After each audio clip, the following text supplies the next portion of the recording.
Welcome to The Explainer. I am absolutely thrilled to have you here today because, well, we're deconstructing something truly monumental.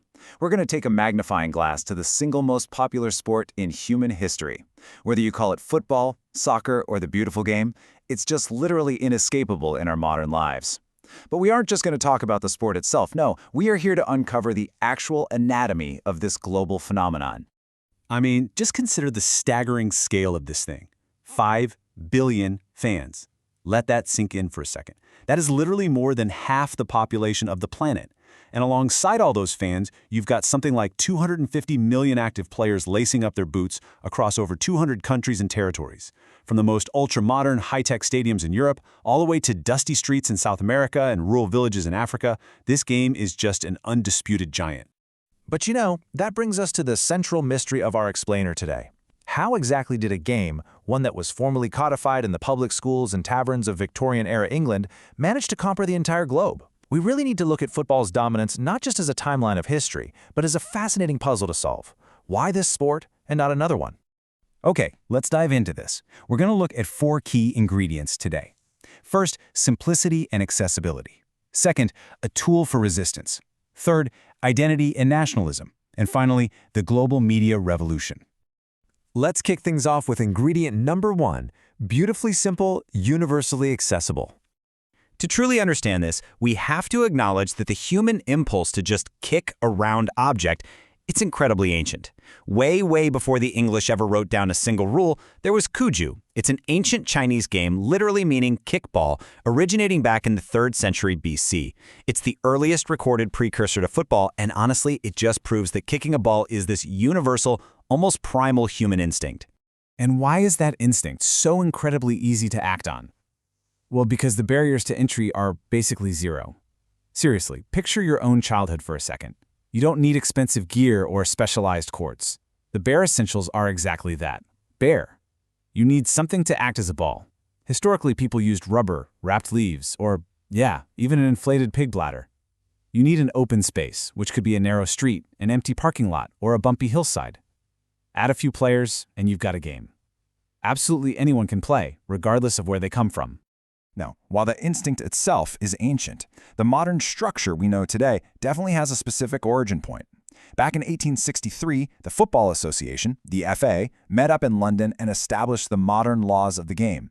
They codified the rules and explicitly banned things like running with the ball in your hands or hacking, which is exactly what it sounds like, kicking your opponent in the shins. That formalized rulebook effectively created a standard, universal language for the game. And honestly, this brilliantly illustrates why football spread like wildfire while other sports just kind of lagged behind. When FIFA, the international governing body, was formed in 1904, they went all in on rapid, inclusive global expansion. Before World War I even broke out, countries from South America and the US were already integrated. Compare that to the governing boards for rugby and cricket. They used a much slower expansion model that was heavily restricted to just the British Dominions and the Empire. Football, on the other hand, just embraced the wider world right from the start. Which brings us seamlessly to ingredient 2, a tool for resistance. Historically, as the British Empire expanded, they brought sports like football to their colonies with a very specific goal in mind: to foster discipline, instill a British work ethic, and essentially exert social control.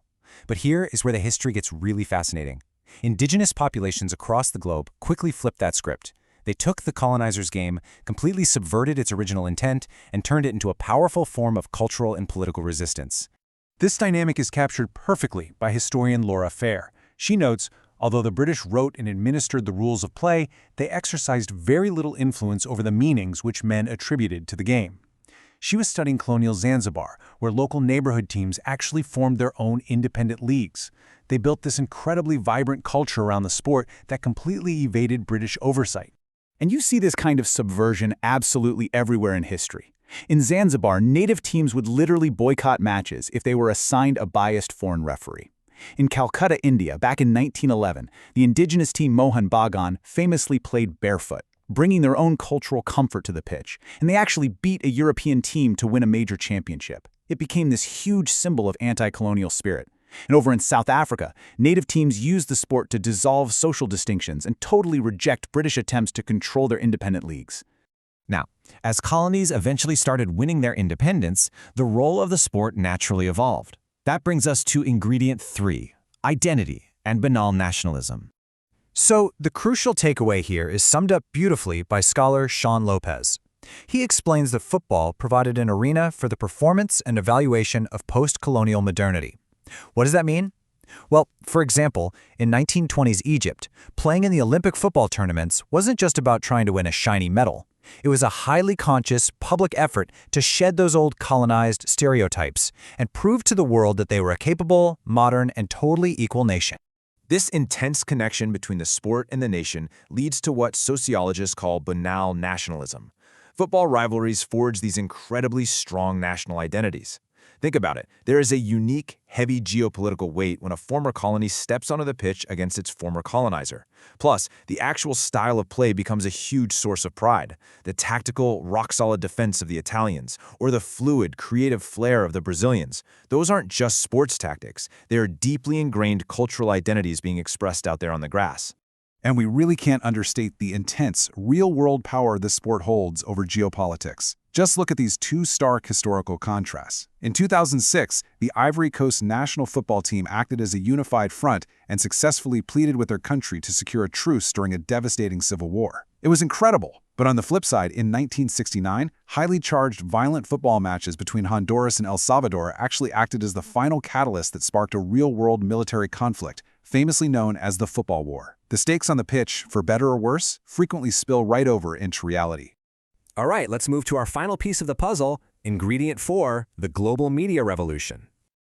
Let's track this broadcasting evolution, because the marriage of media and football completely changed the game forever.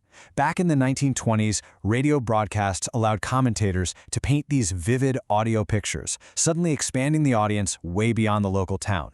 In 1954, the World Cup in Switzerland was televised for the very first time, putting the visual spectacle right into people's living rooms. Then came the massive commercial explosion. In 1992, the newly formed English Premier League signed a groundbreaking £304 million exclusive deal with Sky Sports. That proved without a doubt the immense financial value of live football. And today, in the 2020s, digital streaming and social media give fans 24/7 global access to their favorite teams. And if you want proof that this media revolution is still driving massive global growth today, just look at this staggering number, 1,120 million. That is the number of viewers who tuned in to watch the 2019 FIFA Women's World Cup. Through dedicated broadcasting and investment, the women's game is experiencing a phenomenal surge, capturing the absolute undivided attention of over 1 billion pairs of eyes. Which brings us to our conclusion, the undisputed king. When we take a step back and look at the anatomy of this success, it's like a giant puzzle coming together. We've got a sport that is beautifully simple and accessible to literally anyone with a makeshift ball. We saw how it was used throughout history as a vital tool for cultural resistance. We watched it evolve into a massive stage for defining national identity. And finally, it was perfectly positioned to ride the colossal wave of the global media revolution, transforming local passions into worldwide broadcasts. But that leaves us with one final, pretty provocative thought. As cutting-edge streaming, artificial intelligence, and multi-billion-dollar commercial broadcasting bring us closer to the pitch than ever before, will football always retain its soul? In this modern era of immense wealth and global franchises, can it truly remain the beautifully simple game of the streets? I'll leave you to ponder that one. Thank you so much for joining me on this explainer, and keep your curiosity alive.